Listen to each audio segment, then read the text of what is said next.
Mr. Jerry Vava. What's going on, bloody? JTG. What up, what up, what up, what up, what up?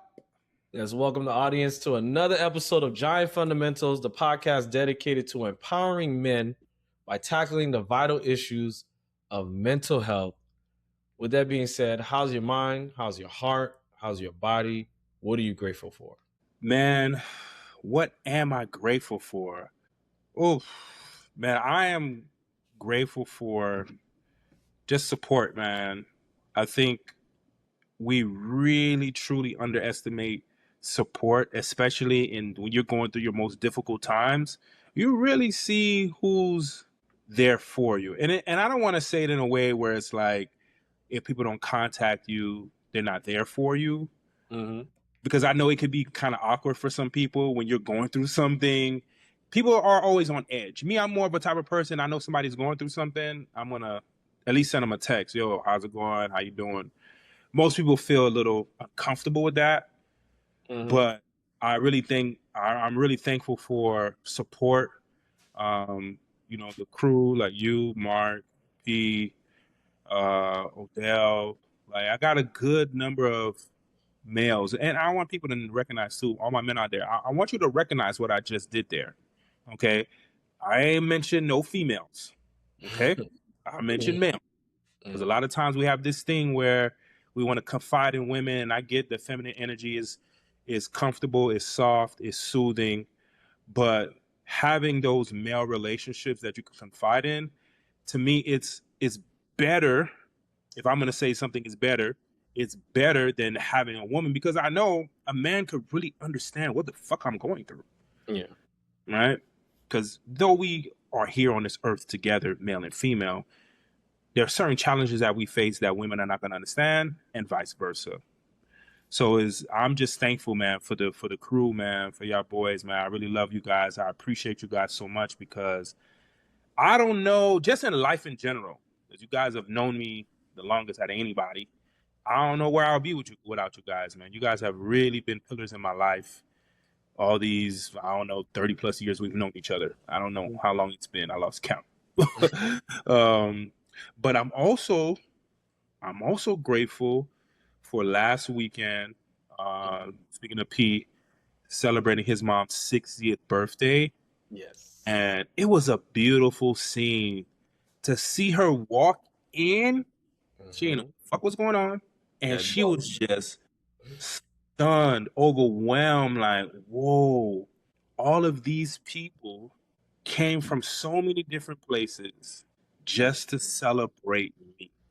That's a powerful thing, man. And just seeing her face and how people had things to say about her.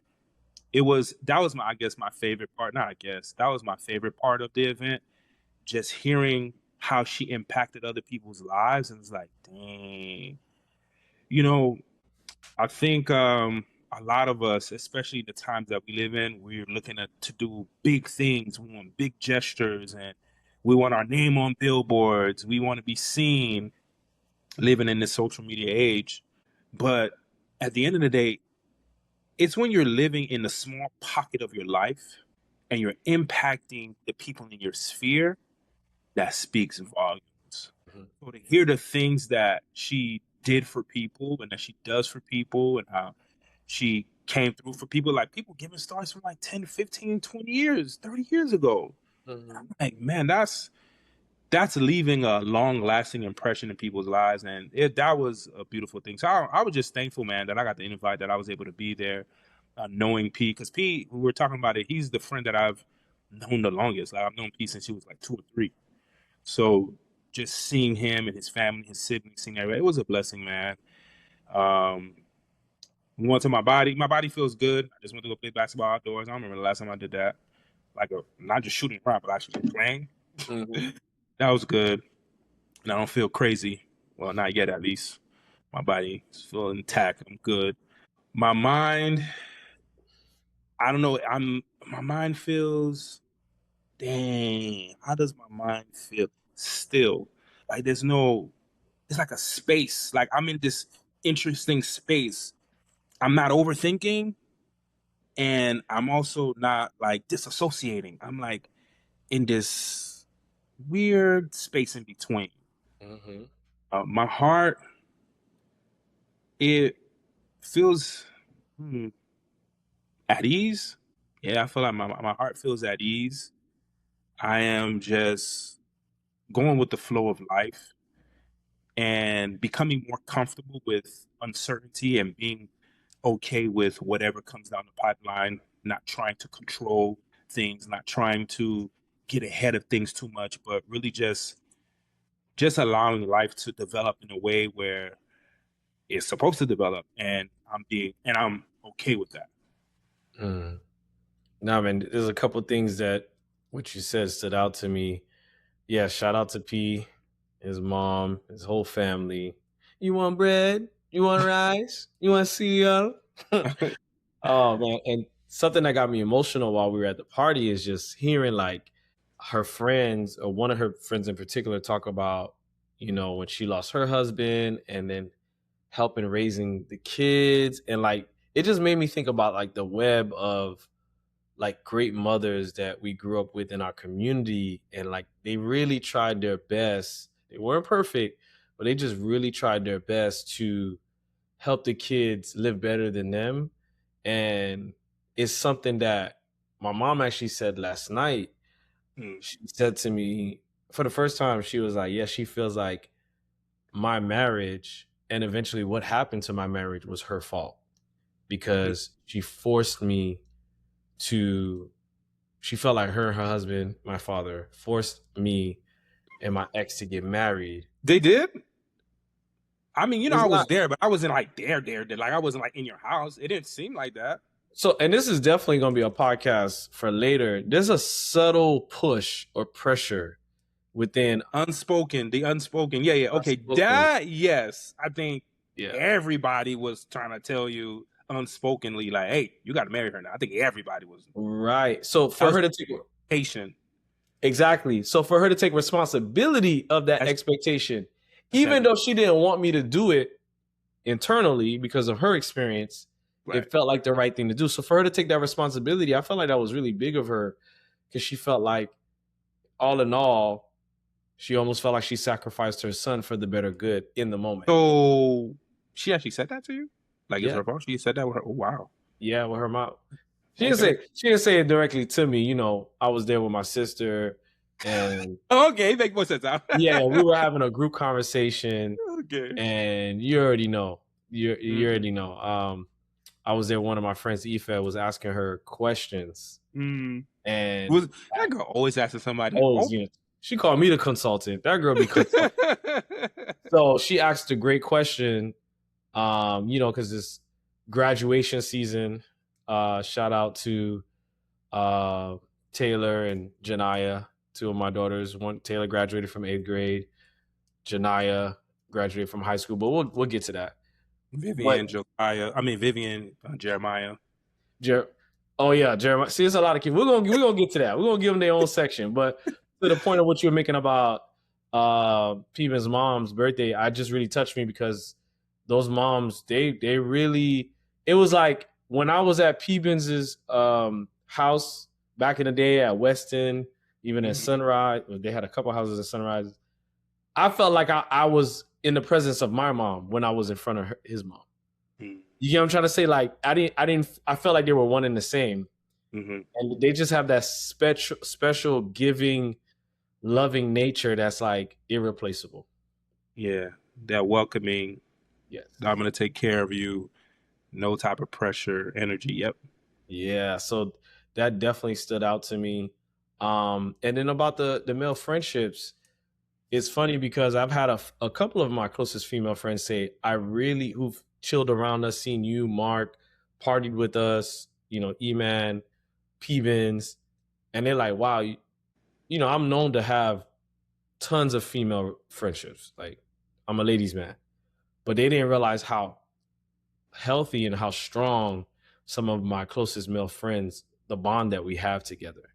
So that really stood out to them. They were like, wow, like you're just as loving and caring to your male friendships as you are your female friendships. And that's something that they didn't expect. Mm. You pointed that out. It's like it could be done on both sides. No, for sure, definitely. Definitely cut from a different cloth, my brother. I try. I'm talking about cut from a different cloth. So my body, my body feels weird. I'm in that phase where I've definitely been eating better, getting back into working out more, but I still feel fat. And people are making comments about, oh wow, you definitely blew up, like, oh, you getting bigger. And it's like, I sometimes I'm now just realizing like how insensitive some people comments can be. So my body feels weird. That's where I'm at with it. My heart, I definitely feel full of happiness.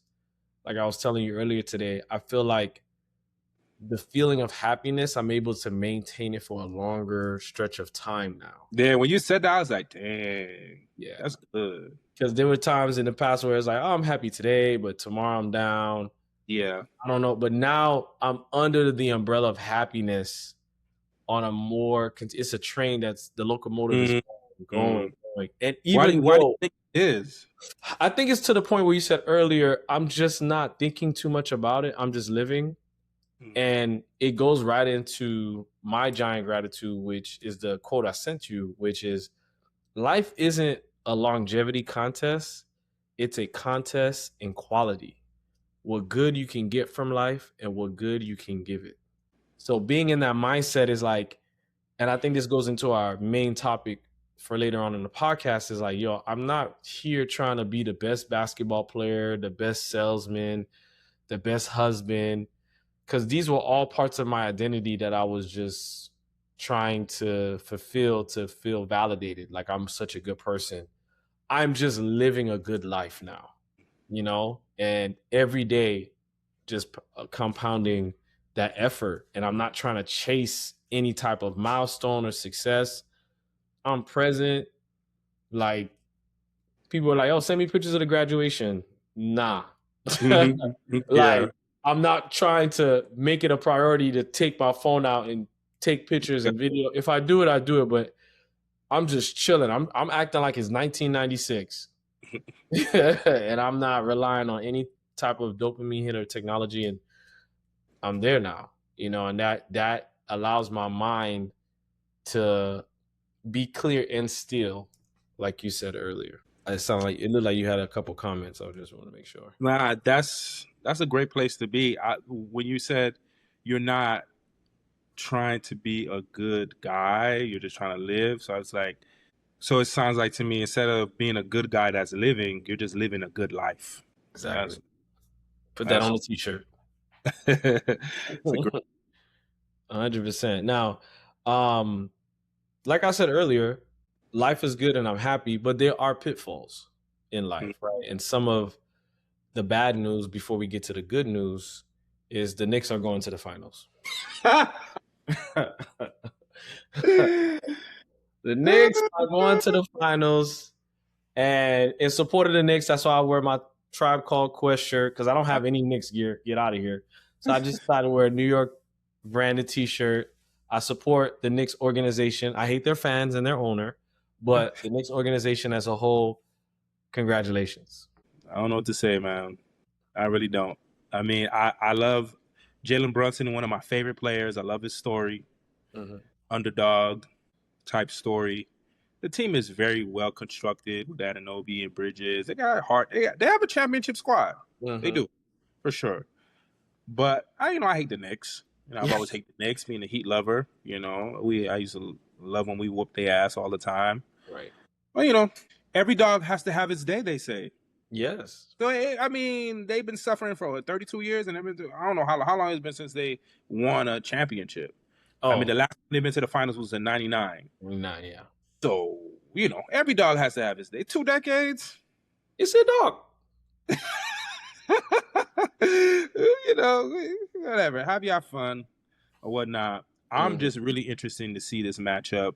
I'm really interested to see with the Spurs that game last night with them boys. Oh man, it was intense, man. That they played OKC. It was intense. They have something, man. Wemby.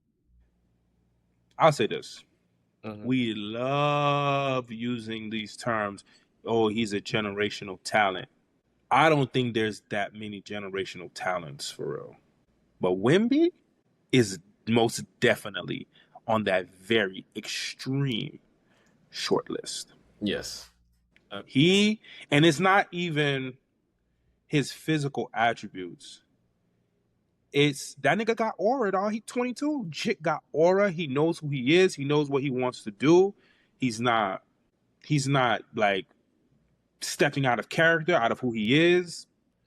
Yeah, he got it. He got it. So I'm really interested to see. Of course, I'm going for the Spurs.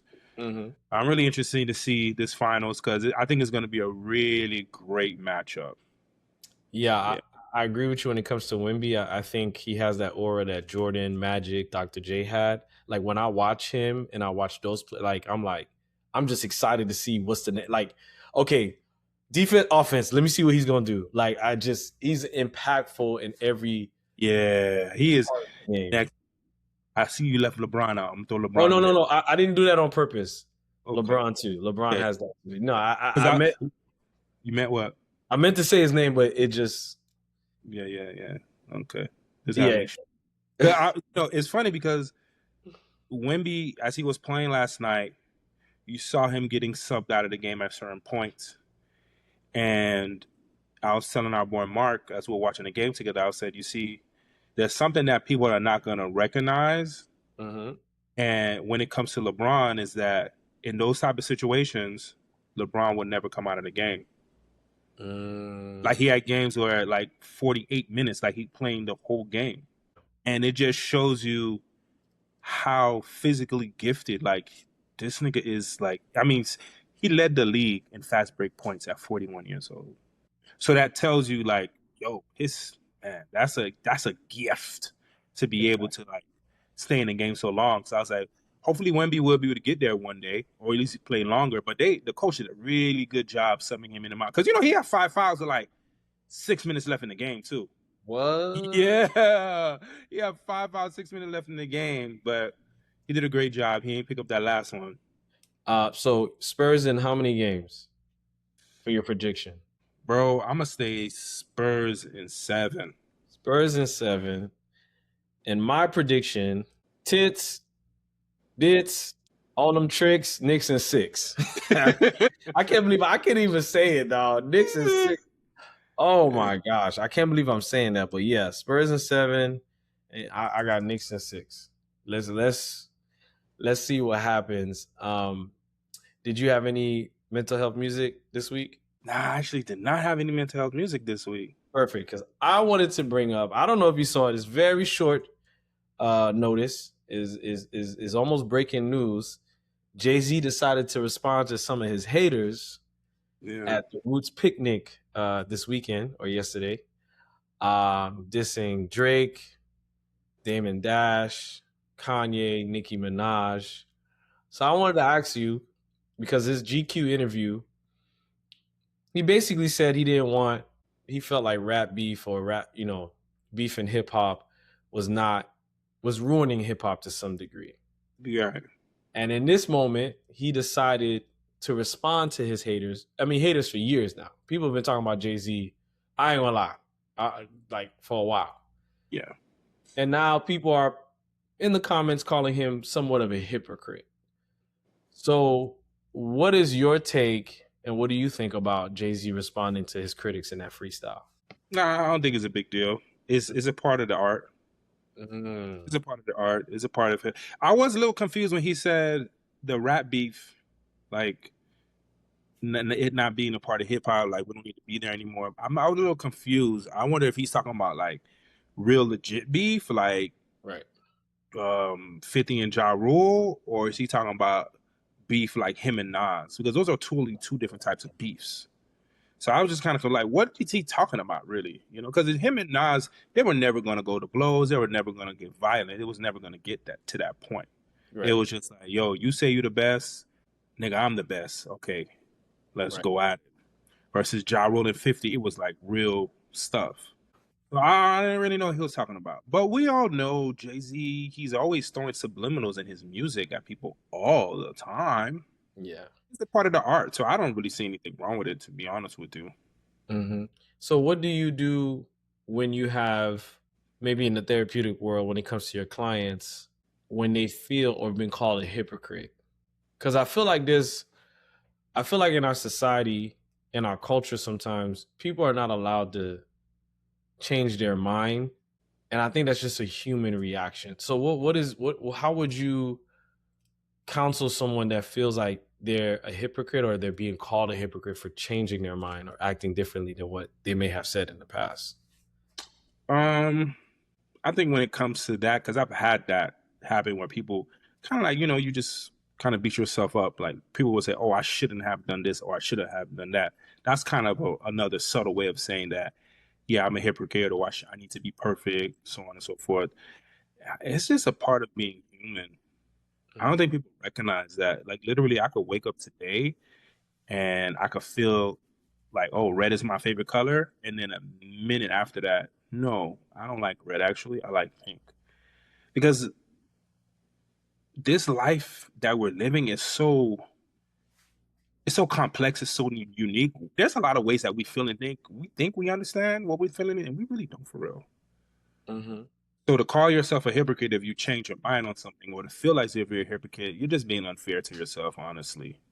That's just being, yeah, it's very unfair, very being, self-critical. So I do try to walk my clients off of that when they go to that space, Mm-hmm. and it all has to deal with us trying to be perfect. To be honest with you, So is regret, having some regret, is that normal? Is that a normal process? Is it okay to have a mindset of, I want to say a mindset, but to have regrets here and there in life? yeah, for sure. I think that's a part of regret. Is a part of grieving. It's a part of that. I See, never the thing thought is, of that. yeah, it's a part of grieving. It's like, man, I wish I would have done this, or I wish I didn't do that. The Mhm. emotion associated with that is grief. So, yeah, you are going to regret certain things, certain moments. You are going to wish you took things certain, you could take certain things back. But the the thing that separates some from others is that some people stay anchored in that regret. Like that becomes their identity, it becomes their worldview, it Mm, becomes their perception. Like they're just stuck in regret. Where there are other people who can feel that regret, who can process that grief, and then use that and move forward with it. mm. Well, I think that was beautifully put. And I know one thing I didn't regret was having my oldest, Janiyah Vaval. She is officially a high school graduate. Mm. This girl is 17, will be 18 in September. She is done. I didn't give her the speech yet. I told her, I texted, we've been talking. I said, I'm going to give you a speech. I'm going to take her out one on one. I'm going to give her the true Vava speech. I'm finished. I did my job, Mm. you know? So I'm super proud of her. Words can't even express the excitement that I have for her in this next stage of her life. Um, I'm super proud of my third daughter, Taylor. She is leaving middle school and going into high school. I've never had so many high schools call me for a child so that she can come to their high school. So I'm proud of all the accolades, and even seeing her see her sister walk, graduate. She was just saying like, "Oh, I see Janai has a rope. I can't wait to have 4 or 5 ropes." I'm like, "Okay, I ain't even have one." So I'm Mm. glad these jits are like performing and moving along in life, and knowing that I did the best job I could as a father and still doing that job.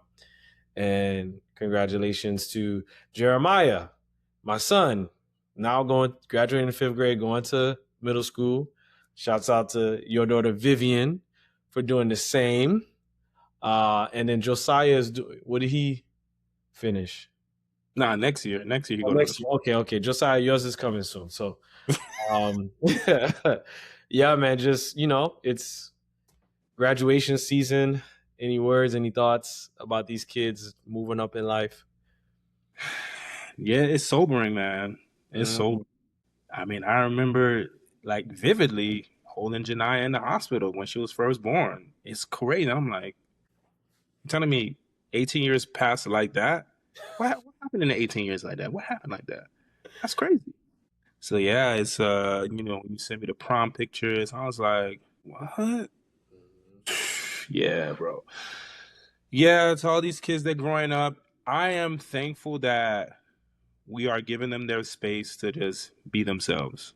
There's no pressure to like conform or be a certain type of way. Like when I see my kids, I'm like, man, y'all have it so good. Y'all just living, no pressure. Well, they probably have pressure. They probably, but I'm just talking about in comparison to how we grew up. Right. Yeah, right. So it's good to see, man. The other day I dropped the kids off to school and I was just watching them walk in. I was like, whoa. Like I just had a moment. I was like, man, these kids are really growing up. Like they are experiencing the world. Yeah. So I'm just thankful that I'm happy to be here, man. I'm here. Yeah, man. Yeah.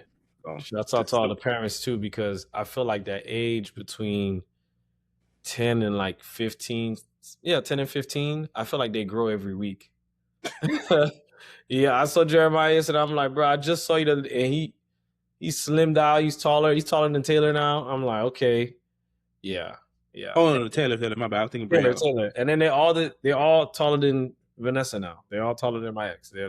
Wow. It's official. I mean, we knew it was gonna happen, but like Yeah.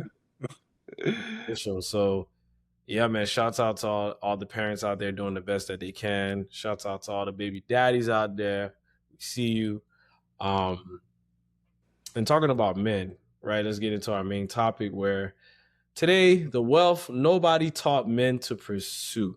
Premise, right? We've taught men how to build money, muscles, and status, but not how to build peace with themselves. So now we have men who look successful externally, but internally are exhausted, anxious, emotionally disconnected, and constantly trying to prove their.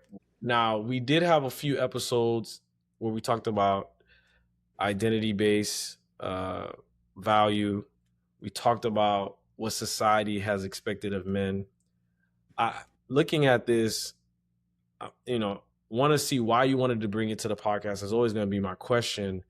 But this definitely takes a different or a deeper look into what we've talked about in the past. So if you could tell us why you wanted to bring it to the podcast and then go through that 7 layers deep, as we call it, as to what stood out most to you about this. Yeah. I think a lot of the topics lately that we've been bringing to the audience has to do with real issues that men go through internally, but don't have the language to understand exactly what's happening. Because this is the work that I'm doing with men all the time. Literally, this is all it is. It's where when I have men come to me for therapy, it's like, okay, there's a few things. I'm coming to you because my girl's about to leave me. She said I need to go to therapy. That's normally like the biggest thing. Mm-hmm. Okay? Then there is another type of man that he's going to come because he recognizes that, man, something is not really right with me. They come and they don't want to admit it, but they're experiencing depression. They're depressed. And they're like, something's up. I feel numb. I'm just getting up every day and I'm doing what I need to do. But there's a void there. There's a hole there. I'm numb. So that's another type of man that's coming. And then there's another man that comes that he's like, okay, I've done a lot of reading. I have a lot of understanding of trauma and my childhood. I get all these things. However, I feel stuck. I'm still getting the results that I've always been getting, even though I have a great level of understanding of my past and my present. But even though we have these different men in these different tiers, everybody falls under the same umbrella. Every man falls under the same umbrella. And that umbrella is literally thinking that whatever I can do, whatever I can produce, this is the thing that is going to fulfill me mentally, emotionally, spiritually, psychologically. This is what's going to make me happy. So if I could amass wealth, that's always a big thing. Like having money, that's always a big thing for most men. Career status, climbing up the ladder, that's another big thing. Another thing is, being able to be in shape or be healthy, like just looking good on the exterior. So before you continue, so if I'm creating like a funnel, right? The people coming into the funnel of therapy, or the men, I should say, that you therapize, they're either forced into therapy because of some relationship issue or someone wants them to go to therapy, or they're having some depressive moment. They don't even know they're in a depression and they're seeking that therapy help. Or thirdly, they're doing some type of healing work or surface research about themselves and they hit a ceiling. Yeah. They're in the funnel, but at the bottom of the funnel, they all have this internal drive or mechanism that they don't realize is that success that you talk about, the money. Yeah, it's thinking that something external is going to fulfill me internally. That's really what it is. So that's why we talk about status, talking about wealth and all these different things. And a lot of us are chasing these things and we expect for it to make us whole and happy. But there are men who have these things and they feel just as empty. So it got me really thinking about this and meditating on this and reading different things and just really sitting in that. And I recognize the reason why we chase these things thinking that they will fulfill something internally or fill that void is because that's what we were taught. And it's not something that's taught from a sense of like, okay, if you do these things, you'll be happy. Yeah, you'll hear that.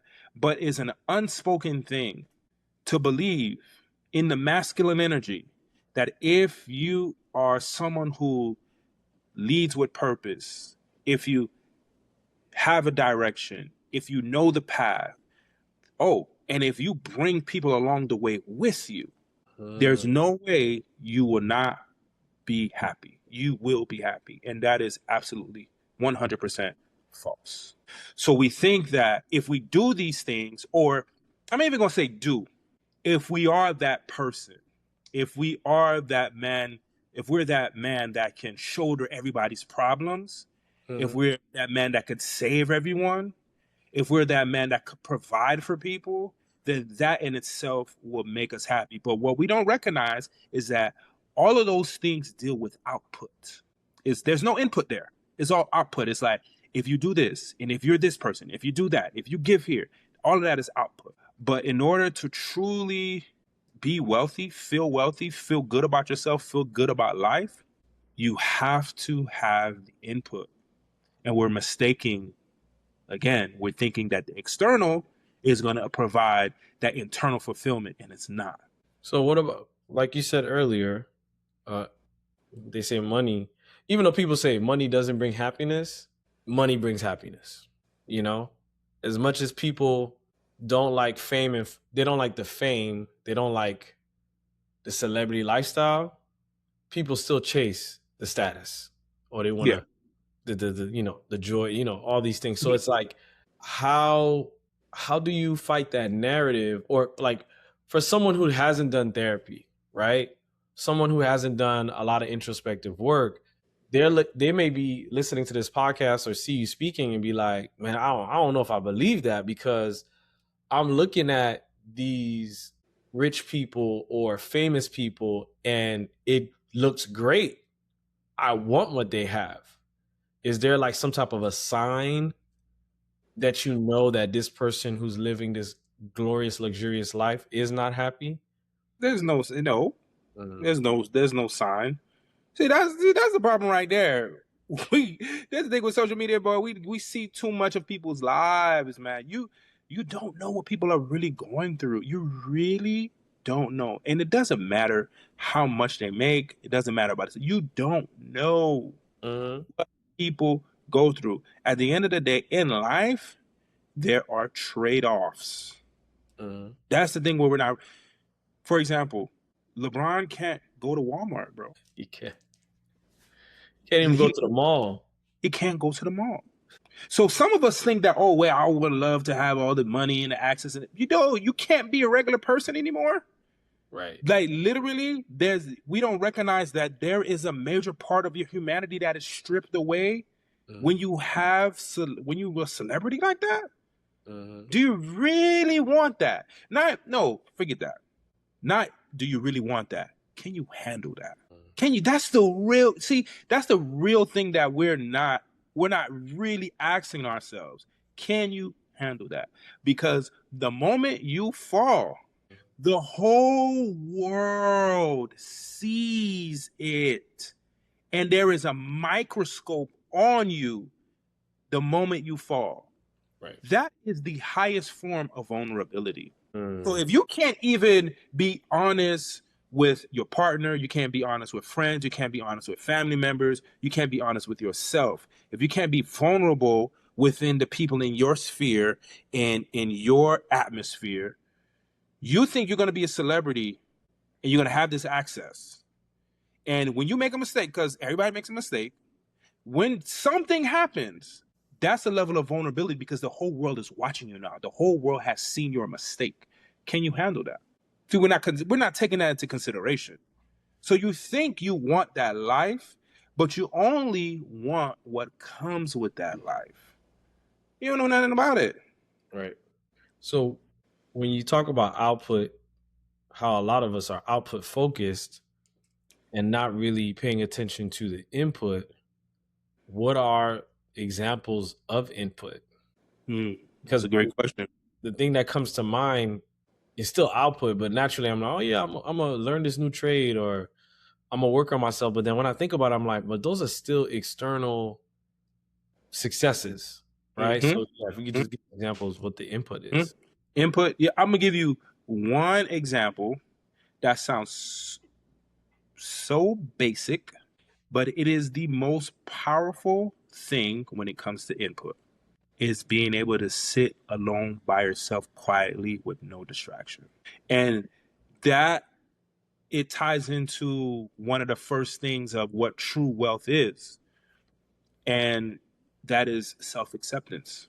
You see, a lot of us have a challenge sitting by ourselves and sitting alone because we don't want to deal with the thoughts and the feelings that are going to come up.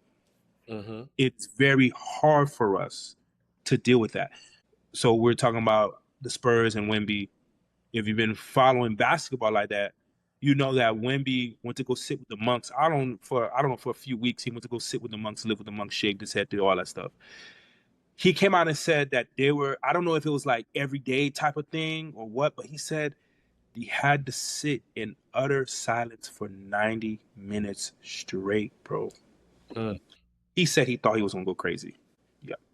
But when you have to sit by yourself alone for a long period of time, you are becoming still enough for your nervous system to say, okay, now you're giving me an opportunity to show you some things about yourself that you've been suppressing, that you've been hiding, that you've been pushing away, that you've been neglecting. Now, let's deal with these things. And the reason why we can't sit within ourselves is because we don't truly accept all of ourselves.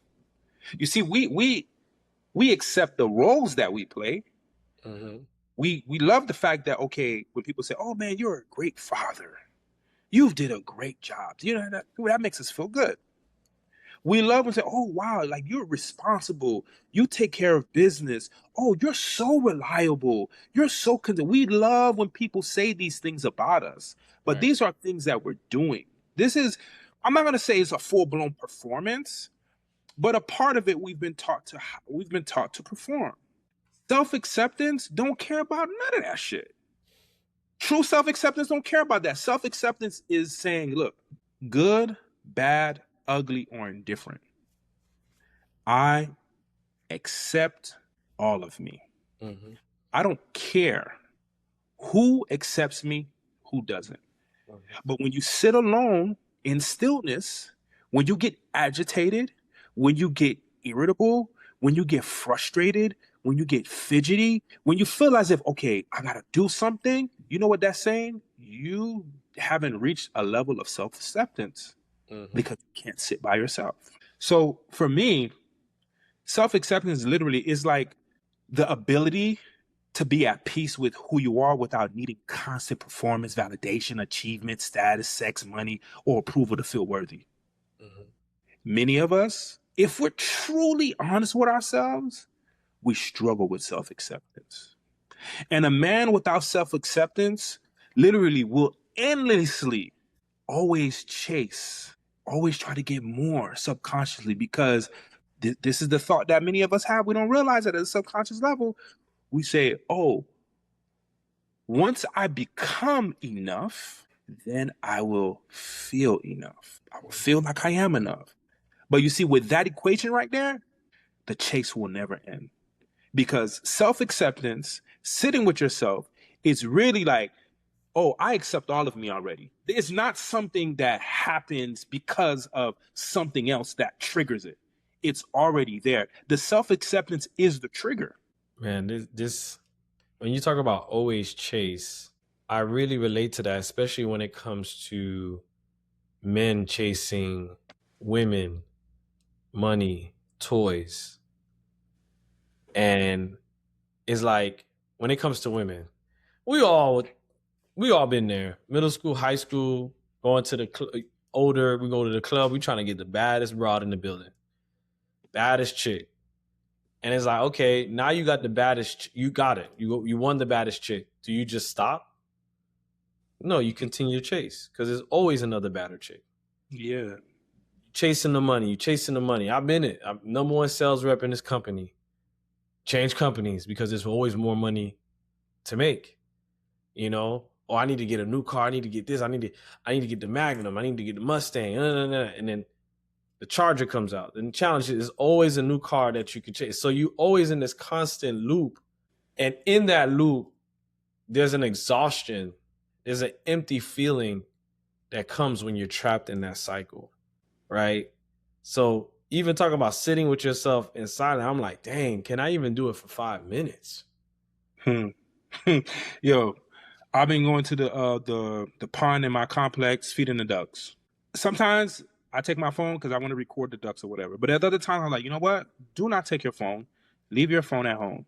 Boy, there is this, I don't know what word I can use, but it's like, I'm like restless. I'm like, yeah, I need to reach for my phone. I'm like, oh shit, I don't have my phone. I'm like, oh, I just have to sit here.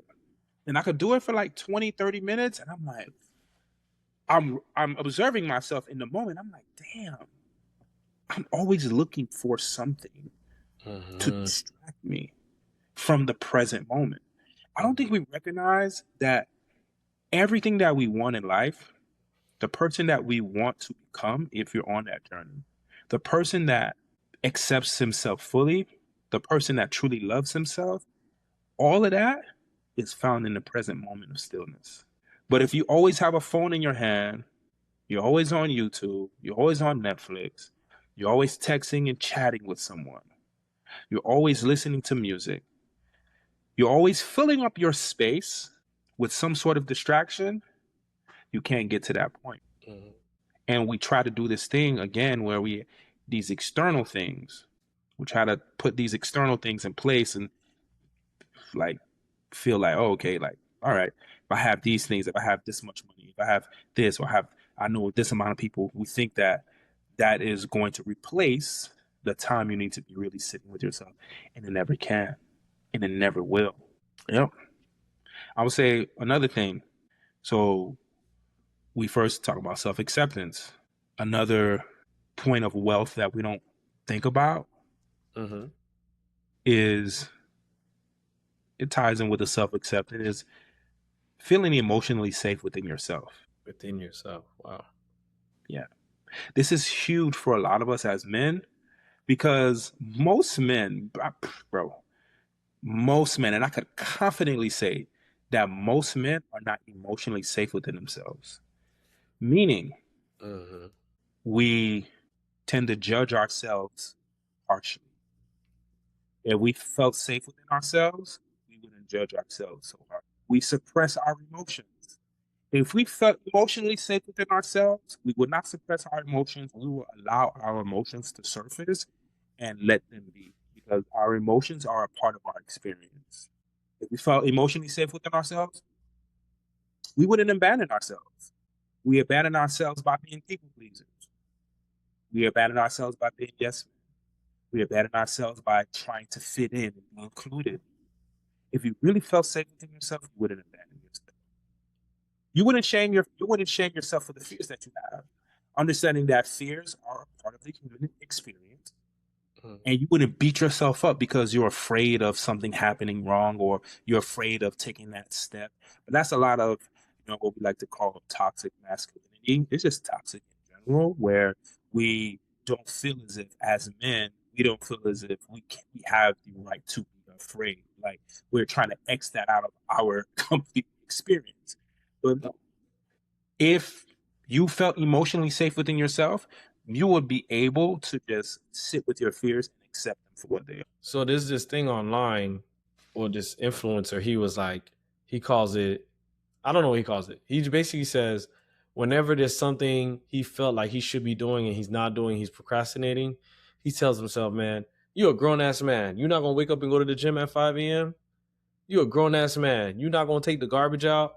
You're a grown-ass man. So as you're speaking to me, it's contradictory to what we've been taught or what we've done as men, because that negative self-talk is the pep talk we have with ourselves. Mm-hmm. Yeah. Like, man, you're asking us to, lack of better words, you're asking us to love ourselves. That sounds so strange, right? Yeah. I'm like, oh. Yeah, that type of motivation, I used to be for it all the time. I was big on that. But as I started to heal more, I'm like, yo, that's not healthy. That's not like, to me, I feel like there's a process to that. I feel like, yo, I'm a grown ass man. Number one, you're not a grown ass man. You're actually still a little boy. And because that little boy has always been pushed to do things that they don't want to do, and that little boy has not given the opportunity to be heard, you just became the voice of the people that pushed you in that direction. Like, yeah, I'm going to go to the gym, but I'm not going to do that anymore. I'm not like, oh, we get up. No, it's like, no, I'm going to go to the gym. I'm like, I'm going to get up at 5 in the morning. All right, sometimes, listen, it's 5. I'm going to roll over in bed. Okay. And then I'm going to see how I feel like 30, 45 minutes. I'm like, all right, I went to the gym twice already this week. I got 4 days left in the week. I'll be fine if I miss 2 days. And see, the thing is, for me, you see, and that's where there's like, everybody's situation is different. You can't just take what people are saying. Because for me, I know I need to do that for myself, because I've always been that person that shut myself off and just did what I thought I was supposed to do. It was 100% discipline all the time. But like you said, it was a lot of that was mixed in, honestly, with self-hatred. A lot of self-hatred was mixed in that. So I'm coming off of that. Now I'm like, no, I'm not going to the gym today. I'm tired. Even I'm not tired, I just don't feel like going. You see, that's how we heal the inner child. See, a lot of us don't recognize that. Like, you have to be able to access how you feel. Like, man, I feel tired. I feel overwhelmed. I feel burdened. I feel like I need to rest. So I'm going to rest. Okay, I've been very consistent in the gym. I'm going 3 times a week. That's really good. That's good. Yeah, I'm straight. This whole, to get results, like, you gotta, that's not, yeah, that's not. Yeah, it don't work like that. It don't work like that. No. Yeah. What are the do you have any more true wealth? Yeah. Internal freedom. We chase the money, we chase the bag, the status, because we think it's gonna give us freedom. But man, you can have all the money you want, you can have all the access you want, and still feel trapped. So for me, when I say internal freedom, I believe internal freedom is the ability to live from alignment instead of fear. Instead of living in alignment instead of fear, instead of conditioning, like how you were brought up, living in alignment and not out of guilt, out of shame, out of trying to manage your image. That's what living freely is. You see, a lot of us don't recognize that, we're doing all these different things and our lives look a certain way on the outside, But internally, what are we connected to emotionally, psychologically? What are we connected to? Because if you've done all those things and it's connected to fear of being a failure, guess what? That's not true freedom. If you've done all these things based off of how you were brought up and what you were told to do out of your conditioning, and you don't feel as if you can move away from that, because if you do, there'll be shame that comes with that. That's not internal freedom.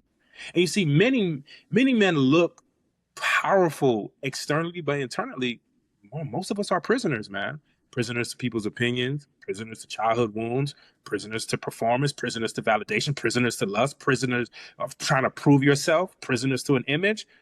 Bro, so I'm like, yo, this whole concept of, oh, if it looks good on the outside, that it must be good, it's a lie. It's not true. And when men come to me, we start doing this work, and they're like, yo, it's like, and I honestly, there's no magic pill. Literally what I just said, hey, listen, you wanna feel better about yourself? Just when you wake up in the morning, don't just hop out of bed. Just sit up in bed, take 3 minutes to just inhale and exhale deeply. And they're like, okay. But guess what? It sounds so simple, right? But tell me why they can't do it every day. Can't do it every day. There's a reason why you can't do it every day, because even in just that small pocket size, just 3 minutes, it feels weighty. You start to feel restless. You be like, oh, I got it. Or be like, oh yeah, I didn't have time. No, nigga, you got 3 minutes. I don't care how late you are. 3 minutes, you're gonna be late anyway. 3 minutes. It's just excuses. It's just we just can't do it, because now you have to really sit with all of those things. But that's where the wealth is. That's where the freedom is. That's where the true happiness is. That's where the contentment is. But again, we've been conditioned to think that if we pursue, if we chase, if we conquer, if we overcome, if we attain, then it will fulfill this internal thing that we have that is void. But it will never do that. You know, that reminds me of Earn Your Leisure. They had this guy on. I don't know if he was a pastor or not, but he was talking about finance, and he was like, a man with morals, you really could test them is when they have everything. Yeah. And it doesn't matter if you don't have anything and now you're trying to be morally good. You don't have anything. There's nothing to take away. You don't have nothing to lose. Exactly. Whereas if you have everything in the world already, you have to gain to be morally good. And that's usually the test that a lot of men fail when they finally get to that point of success externally, and they don't realize they have no internal freedom. Yep. Yeah. I remember there was a time like 10 years ago, and I was focused, man. I wanted to pay off my credit card debts. And I was just every week put in $300, $400, $500, $600. I was just pouring into it, just doing it. And then when I paid everything off, yo, I had the most empty feeling ever. I thought I was gonna feel good. I thought I was gonna be like, oh wow, like I was like, what? That's it? Like, yeah. I was like, but that's what happens a lot of the times for a lot of us. Yeah, you can be chasing, and you actually get to that point where you get what you want to get, and you think that's what's gonna make you happy. You think that's what's gonna make you feel good. You think that's what's gonna fulfill you. You get there, and you be like, oh, that's it. That's why this work is critical and crucial. Like, we are now living in a time where we have more information than any other time in Earth's history. But the information is just awareness. Right. It's not going to change you. It's not. It's just information. What's really going to change you is you do the simple things. You wake up, inhale, exhale deeply, 2-3 minutes. You have a point in time in your day where you disconnect from everything. It could be for 10, 15 minutes. Disconnect from everything. Get a notebook. Start writing in your notebook. Whatever's coming to you. See, those are the things that's going to really help you, because The challenge that a lot of us face when we are dealing with depression and anxiety, of course, it's not across the board because depression and anxiety is a clinical thing as well. But for a lot of people that I recognize, depression and anxiety is coming up and you're functioning through that, or you're attempting to function through that, is because you haven't given yourself an opportunity to deal with yourself. Like you haven't, and it's not, dang, how could I say deal with yourself? It's not even like dealing with yourself for real. It's like dealing with the old versions of yourself. That little kid you, that teenage you, that young adult you. You know how many things happen? Like, okay, so I'm 40. You know how many things happen from just ages 5 to 10 years old with me? Like, my grandfather, the only father that I knew, passed away of sickle cell anemia. My mother left me in the hands of my grandmother. She never came back for me. My mother was in a chronic state of depression when my grandfather passed away. Then my grandmother's not just raising me, but she's raising my uncle and my aunt, who are both autistic, can't read, can't write, can't do anything for themselves. Then I'm going to school. I'm getting in trouble. I'm getting suspended. They're threatening to expel me. I'm going through all type of stuff because my environment is just, I'm just acting out. That's just from 5 to 10. If I never get a chance to really process that, I never get a chance to really forgive myself for those things. I never give myself a chance to forgive my mother, my grandmother, and everybody else. If I don't take it, you know what that's going to create? You know what that has, let me say this. You know what that has created? That's just from 5 to 10. And then the only community I knew, we in Chicago. We moved from Chicago down to Miami, a whole new environment, all these new people. I don't know them. They don't know me. And I'm trying to find my way to fit in. And I don't have good home structure. I don't have a loving home. So what do you think that's going to create? That's going to create eventually a young man who's going to be striving to gain approval from others, who's always on this chase, always on this thing to prove people wrong. Yes, I did everything, quote unquote, the right way. But at the end of it, just like when I paid off all that debt, when I step back, I'm like, I am not happy.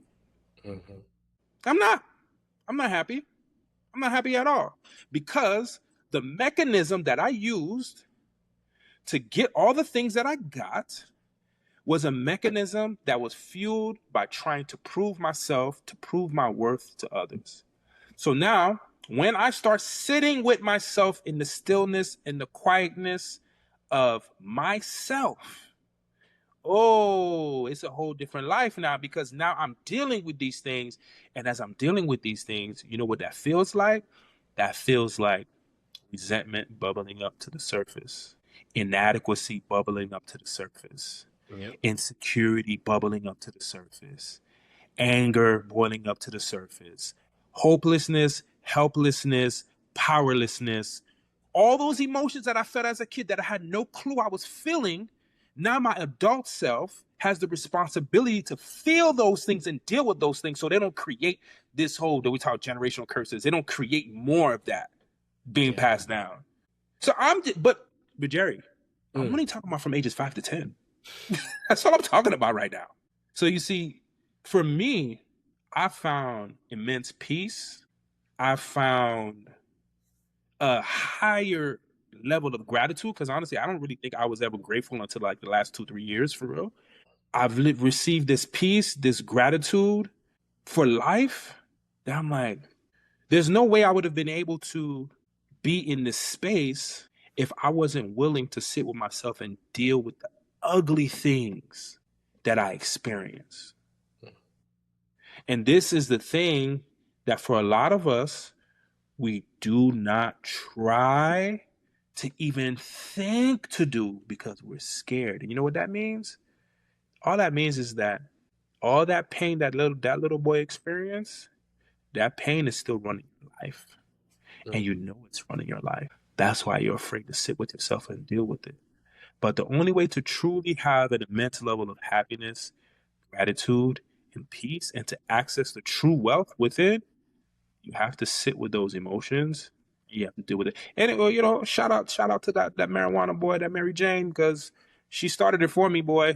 Boy, ooh, when you get on them edibles, that weed, that thing just boom, that all the emotions just they just kind of like, whoa. I didn't realize I felt this way about myself. I didn't realize I thought this way about myself. So for me, that was a spark. It's like, oh, okay. Now I don't need it to get there. Now I could just do it on my own. So to all my men out there, man, listen, I know we haven't been given the permission to express emotion. I know we don't really know like how to really sit with ourselves and to feel, because all we're accustomed to doing is doing.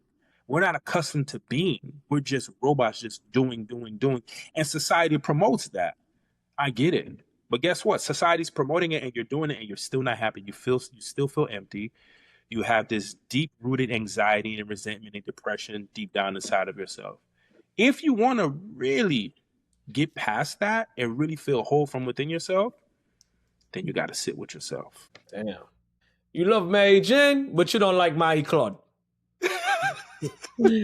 That being said, I appreciate it. Definitely going to sit with this one. I love you, bro. I love you too. Until we pod again.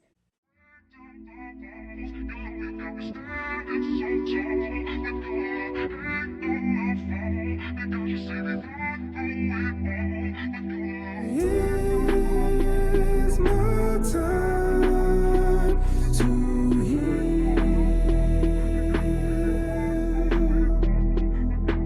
On my path to feel.